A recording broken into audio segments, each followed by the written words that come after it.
All right, welcome to the Leave Hungry podcast. This is our first episode. I'm Carlos, and I'm here with my buddy Jacob. Yeah, man. So we've been talking about starting a podcast for a minute now, and we're finally here.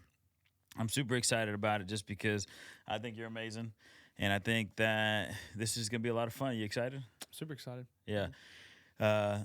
So the first episode I thought would be cool just for us to talk about how we met Jesus and, like how we got to where we're at. Yeah. So Sounds sick. I know we were talking this morning and you were just telling me like your walk with God, and obviously we're going to talk about why we call it Leave Hungry. And but I don't think a lot of people know our stories, and it's not that they need to know our stories, but I think it's really important for people to know what Jesus has done in our stories. And so, yeah, let's start with you, man. So Starting with me. Yeah. It's because I'm younger. Yeah, it is because you're younger, and we're at my house, so it works true. out. Podcasts in the upstairs room. Yeah, You can start out, the you can do a lot upper of room. things. The upper room. That's fire. We should have called it that, but there's Yeah. a church in Dallas that's called that, so Yeah, we can't do that. It's Leave Hungry. Yeah, leave hungry, man. Leave hungry. So, Jay, how old are you? 24. 24 years old. Mm-hmm. And you are the next gen pastor at a church in Dallas, Creekside Dallas, Church. Georgia. Yep. Yeah. And I just want to say, man, that's pretty cool for a 24-year-old to be a pastor at a church. And I know a lot of people know you because they're going to be listening to us because they know us, but there's going to be a lot of people that don't know us. And how'd you get there? Did you just wake up there? I know you got a crazy kind of story on how everything happened, but Yeah. I know, just to tell you in front of a lot of people, I know that God has his hand on your life, and I'm super excited to just be a witness of it, just to kind of be on the sidelines and just watch what he's going to do in your life. And I'm just encouraged to be a friend to you because it's an honor to know you. I think you're super smart. I think that you are spirit-filled, and I just think that God's going to do amazing things in and through your life. And I'm kind of excited just to watch to see what happens. So, yeah. Well, I appreciate the encouraging words. Yeah, you got it, bro. Me and Losi been friends for probably A minute now. over about 5 years, probably. Mm-hmm. Yeah, 5 years, and that relationship formed really quickly. Met over basketball. I was talking mad smack. I'll be honest with you. And I won. Everybody knows. Just look. So I got to share the story. Okay, go ahead. When lead pastor at Creekside, Greg, Yeah. was telling me about, as I was getting plugged into Creekside, he was like, "Dude, we got this student guy from this other church, military guy," and he kept doing this. Yeah. Like, and I'm thinking like, oh, this guy probably So got tattoos. if you're listening and you don't know what this is, he kept flexing his muscles. Yeah, 'cause yeah. Well, I do a lot of he said you're push-ups. militant, and I'm thinking like, he's like, yeah. He did describe you. I will say, either Greg had and it's not to say you weren't in shape, but in my mind, he had you sounding like you was a bodybuilder. He was like, I mean, big, strong, military guy. Brother can preach. He can bring it. So I'm like, oh, I want to meet this guy. And so I'm thinking I would recognize you in an open room. So first time I met you, I was like, hey, Los, you said Carlos is going to be here. Where's he at? He's like, he's right over there. I was like, that's the... Hold on, bro. You trying to say I'm small? I'll still beat you up. No, I think I was led astray because you was in great Led shape. astray. You was in great shape, but he had you, and he just had you looking like you was 6'4", Bruh, tattoos. I'm close. Yes, All right, I'm 5'10", bro. Chill. We can even call it. I'll even call you 5'12". 5'12". I ain't gonna give you 6 foot, but I'll call you 5'12". Hey, if I put my boots on, I'm 6 feet. It's true. No, but I just remember we connected, and I was talking trash because I heard you could play ball, and so I was already led astray once. So I was like, of course he can't play ball. So I'm running my mouth. I had just graduated high school probably 2 years ago at that point. Yeah. And so still had high school tendencies of just being a little punk kid. And we went up to another local church, played outside, and you beat me. And I was devastated because you was a lot better than I thought you was. Bro, Carlos loves Kobe.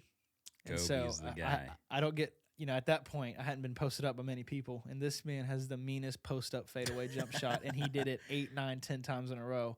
And I was devastated. I lost it now, bro. I can't even shoot, man. I just couldn't do it.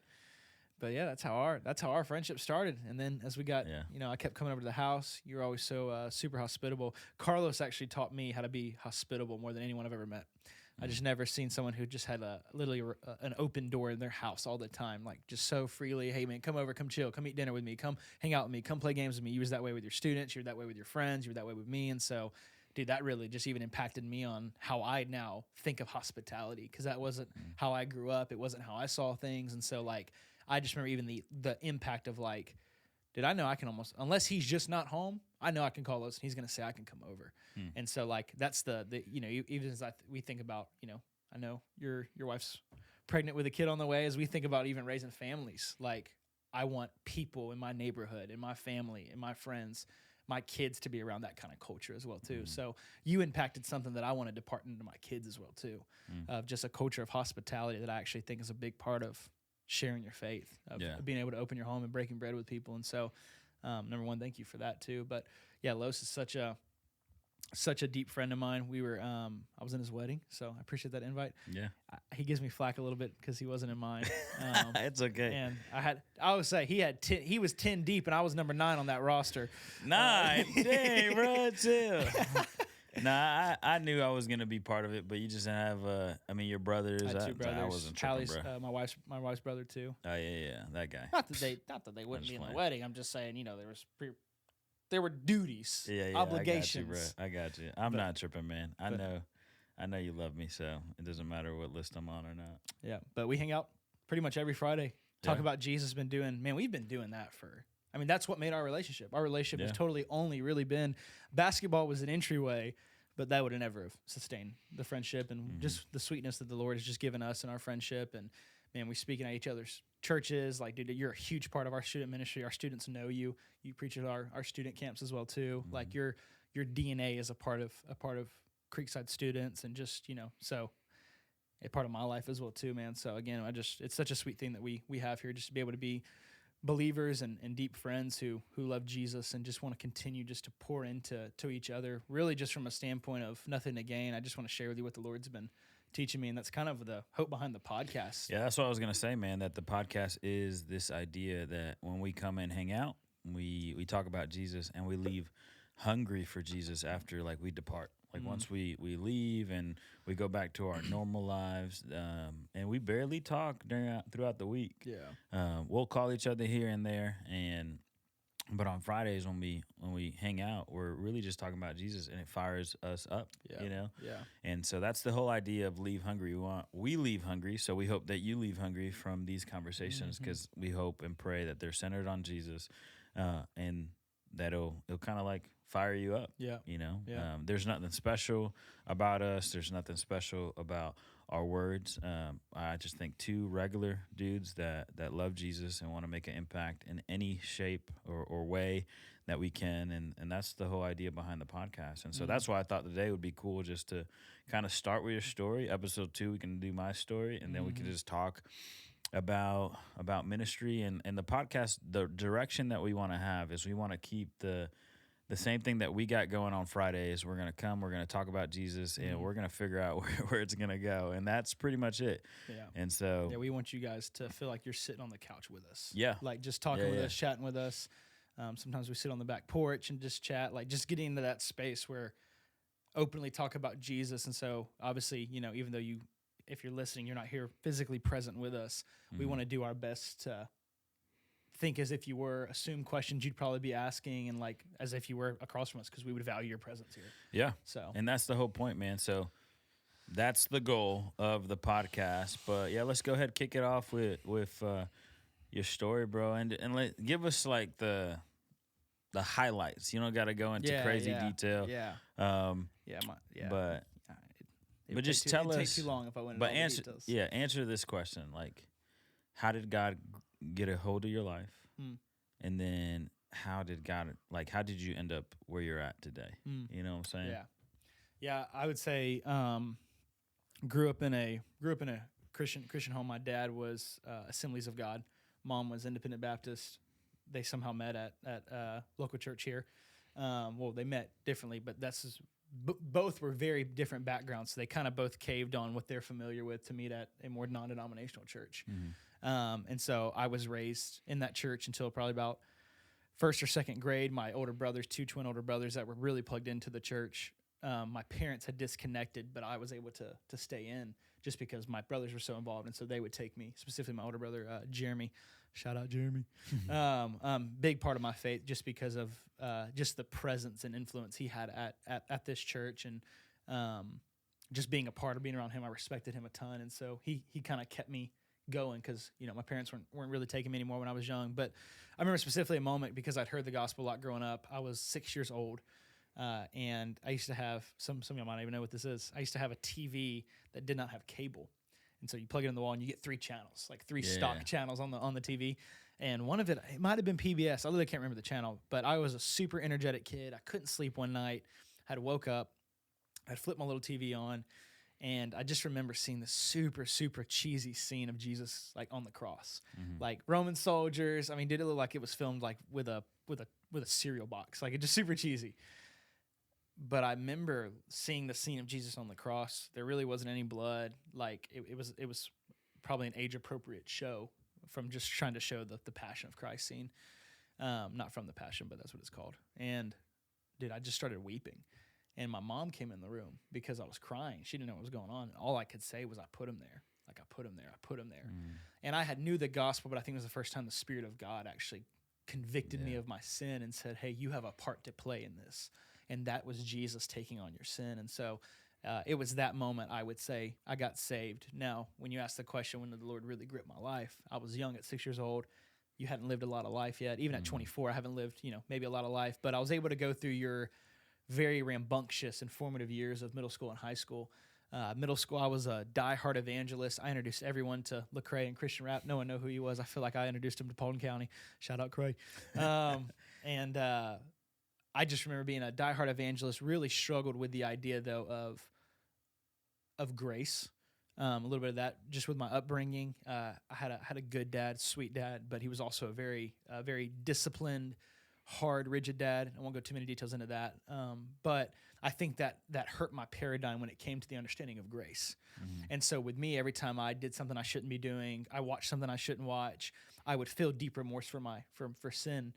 And I would almost punish myself by feeling really bad. And I remember I prayed the prayer to get saved over and over and over again of like, Lord, save me, because I thought it was a prayer that saved you. And I thought I had lost my salvation, even though that wasn't what my church was teaching. It's just how I felt. Like, I was all over the place as a middle schooler. And so I thought, maybe if I keep saying this prayer, maybe if I really mean it this time. I always struggled with the passage of Thomas where he talks about, Lord, I believe, but help my unbelief. I always thought there was something in me that didn't believe. I think it really was shame and guilt, now that I understand, a little bit more of the human emotions and things like that. But dude, I prayed that prayer every single day. I was like, hopefully one of them work. You know what I'm saying? But yeah, just a bad paradigm. As I got older, that started chiseling off a little bit. Some of those things got corrected. But in that, I kind of did a reverse, and I started abusing the grace of God, because it's almost like, well, I know me and God are good. So in high school, I'm playing basketball, I'm selling out, I'm doing all the things that you do as a basketball kid, and not really following Jesus. I followed Jesus when I wanted to, when it was beneficial to me. Like, when it looked cool to me, when it was my community, when it was my crowd, when it was my people. But when you weren't my people, I was with other people. And I was just blending into whatever environment I can, man. Honestly, searching for acceptance. I think I found my identity in several different things, whether it was sports. I started doing like hit videos, like doing these dance videos. They got pretty popular, but then that ended. And dude, I was always just chasing after something for someone to tell me like, I accept you. And it's funny now, reading The Weight of Glory by C.S. Lewis, he says that's the greatest longing in every human being. That the glory inside a human being is the longing to hear, hey, I accept you, or I'm proud of you. And that's, what ultimately I found out when I was graduating as a senior in high school. Graduated, I was at this church camp this last year. I had my plan, dude, was to get away from my home because of my relationship with my dad at home. And I was going to go to college, get drunk, have a lot of sex, and figured out I was going to try to possibly go into the porn industry. And so just to figure things out, it was like, hey, it sounds like something that it could work, something I was finding identity in even at that time. And the Lord literally just removed me out of that and solved the tension I was feeling, because I was very aware of the times when I was walking with Jesus. It was amazing. Like, I would read the word and it was amazing, and I knew it was right. That was the thing, because I do believe the Spirit of God was in me at a young age. I knew it was right, and I knew I was actively rebelling. But I was actively rebelling because I wasn't good at this. Like, I wasn't good at doing this whole Jesus thing. I wasn't good at following him. And it was in the moment, I think, when Luke 9:23 became a real verse for me. If anyone is willing to, that's Luke 9:24. If anyone would deny themselves, if anyone would follow me, let them deny themselves, carry their cross daily, and follow me. For those who want to lose their life for my sake will save it. And that was the paradigm I had never understood, that I was trying to follow Jesus in my own power without ever carrying a cross. That he didn't ask that I would think well of him, respect him, even pray and be sorry for sin. He asked that I would die to myself and let his life live through mine. Like, literally to take on Christ, to be found in him. And I think at 17 years old, about to turn 18, when that paradigm sunk in, that was when I was like, dude, I don't know if I've ever surrendered and truly like repented of I'm changing my mind and my ways. I'm not going back to my old self or my old life. I am in Christ, and I'm living from that place. And so, yes, the journey up to where we're at now, obviously I met this girl at the end of camp who's now my wife, of a little over 2.5 years now. My sweet Hallie Grace. And obviously the journey wasn't perfect up to then, but up to, being 24. But I would say, man, after that was the moment that I would. So when back. Was that? You said that was the moment. When was that moment? How old were you? 17. 17. Yeah, okay. I was done with high school. Church camp was the week after school had just ended. Yeah, and you were about to go off and go to college, do all these things, everything, and then some. And then that just happened. And then the Lord met me there, and that changed everything. Everything. When the Lord kind of just answered my prayer, because I remember I went up to an altar call.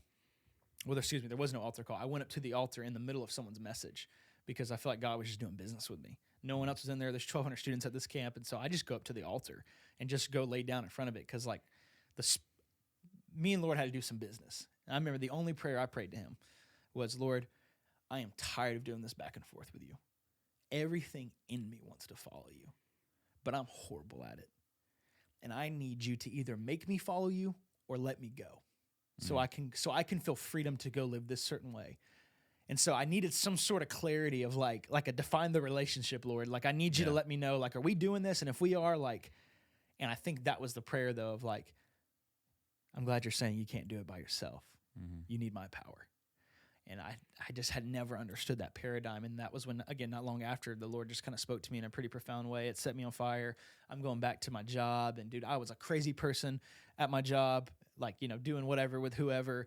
But now I have a girlfriend. And not only that, dude, I'm following Jesus. So I'm like reading the Bible all the time. And they're almost making fun of me as like I'm going through like a phase. And all I could do was own it, because it's like everything they said about me was true. Bro, you're this kind of thing. It's like, yeah, I did do that. Yeah, I did do all that. And it was just like, but Lord changed me. And that's all I had to hold. It was like, just the Lord changed me, Lord changed me, Lord changed me. Like, and then what was beautiful though was over time, people's lives saw it change. And it was like, they stopped making fun of me and they started saying, you really are different, aren't you? You really are different, aren't you? And then probably about a year or so later, and again, dude, I'm having gospel conversations with everyone. I'm telling everyone about Jesus, telling my story. And it wasn't hard to tell my story because they know my story. Some of them were a part of my story. Mm-hmm. And I literally get to lead 2 men over the age of 55 to Jesus before I leave this bowling alley, who had made a mess of their life, had done some horrible things. But I really think it was the beauty of the gospel through my weakness, through my life, that they knew very well I was a different person, where it went from they were making fun of me, they thought it was kind of a stage or a phase. Then it was like, oh, we accept what Jacob's doing now. Then it was like, I want what he has. I want what he has. And he keeps telling me about this Jesus, and I can't deny it's changed him. And so the Lord kind of sent me back into my roots, and it was very painful, because it's like when you turn over the new leaf kind of phase, you don't want to go back to the place where all that's like the exes in Texas kind of thing. And I didn't have an ex-girlfriend, but that kind of thing, like you leave them there, you don't go back to them. Yeah. But no, the Lord actually sent me straight back into where I was. I didn't leave my work. I worked there for another 1.5 years with all the old identities and all the other things that people associated me with. It was like all I could do was own it and be like, but God. And it was like Ephesians 2, just you were dead in your trespasses, but God made you alive in Christ Jesus. And so man, my story's just been one marked by grace, God's patience, God's faithfulness, God's love. I feel like that's all of our stories. Just the kindness of the Lord that leads us to repentance, the constant pursuit of the Lord as the prodigal, the lost, the found, the dead, now alive, the Father just pursuing you. And then again, haven't been perfect, man, but I would say that was the moment that when I understood what it meant to die to self, carry your cross and follow him. I don't know if, again, not been perfect, but I don't know if I've wasted moments like I used to waste. You don't have those back and forths anymore. It's like he truly is becoming, and more so, my everything. He's my treasure, my prize, my redeemer, and beautiful gratitude for the gospel, for the good news of Jesus that looked at me at my worst and stepped in and kept pursuing me, that never gave me chance after chance after chance, and like our love would ever work, would totally pull back and be like, hey bro, we're just done. Even in my statement with any other human being, it's like, Lord, I've cheated on you so many times. I need you to either make me love you or let me go. And any other human being would be like, bro, you're a horrible person. And the Lord was like, no, you're in a great place. My love can redeem that, and my love can find that. And so, yeah, that's the story in a nutshell. Highlight. I like it, man. No, I think being able to hear somebody's story, you get to level with them. You get to see that they're human, because everybody looks at you. Oh, you work at a church. You're supposed to be doing this. Hey, you're kind of like not perfect, but you're a goody two shoes and all this stuff. And that's actually the complete opposite. We were so bad, but then God came into our life and He changed it. He turned us upside down, and He's like, "Hey, man, I'm gonna shake all the stuff out of you that the world is putting you, and then I'm gonna put my spirit in you, and I'm gonna make you new. I'm gonna give you new desires. I'm gonna give you a new track. I'm gonna give you a new life, and all these things." And that's what happens. And I think when you get to hear somebody's story, you get to see them in a different light. You get to see the battle. You get to see just the movement of God. And I just think it's going to help our podcast out with people just understanding who we are and where we've come from. We didn't just wake up and we're just in love with Jesus. It was like a transformation, you know. There was I always tell people there are either moments or there's a moment that you just fall in love with Jesus. And for me, I think there were moments where I kept continue to fall in love with Him. And for you, there was a moment. But it's so cool because all of our stories are different. Same God, different stories, right? How God just moves into our life and just starts to do a lot of amazing things, man. But that's pretty cool. So we're gonna end with that. Just allowing people to hear who you are, hear how God kind of gripped your life, and I hope that encourages somebody. Like you were a couple years ago, one decision radically changed your life. Radically changed your life. 100%. Like you were about to go. Everything under the sun. Who knows where you would be right now if you would have never surrendered to Jesus. That's what I heard that you did. You surrendered. Yep. And so how incredible it is for somebody listening, or just to encourage somebody that, dude, you were about to make this life-altering decision. You were about to just go live for yourself. And there was a moment with God that says, hey, I'm not good at following you, and you got to help me follow you. You know, and I think a lot of people got to hear that, because a lot of people right now, they're not good at following Jesus. And to encourage them, you can't do it by yourself. That's why He sends the helper, the Spirit of God, to empower you and to lead you to all truth. And so I know that there's a lot of people out there that are just frustrated, like, oh man, I suck at this following Jesus thing. I'm terrible at it. And the reason is because you're trying to do it alone. The Spirit of God, He's a real person, and He's going to help you, and He's going to guide you, and He's going to comfort you, and He's going to walk with you. And I think that when people start to understand that and then surrender and allow God to just start working in your life, I think it just makes a huge difference, man. And I would tell you, just to encourage you, like when I hang out with you, when I leave chilling with you, that's what I feel. I feel like, man, I just need to give more of my life to God. I need the Spirit of God to continue to move and work, because I want to see some of the fruit that Jacob sees. You know, I want to see the fruit of your mind. I feel like your mind is so in tune with what God wants you to do. I want to see the fruit of just relationships and all these things. I know that you kind of highlighted the way I kind of do ministry and the hospitality and all that, but I get the same thing from you. Like I want the fire that you have, and that's kind of the fruit I want. So when I leave you, man, I'm like, hey, what else do I need to surrender?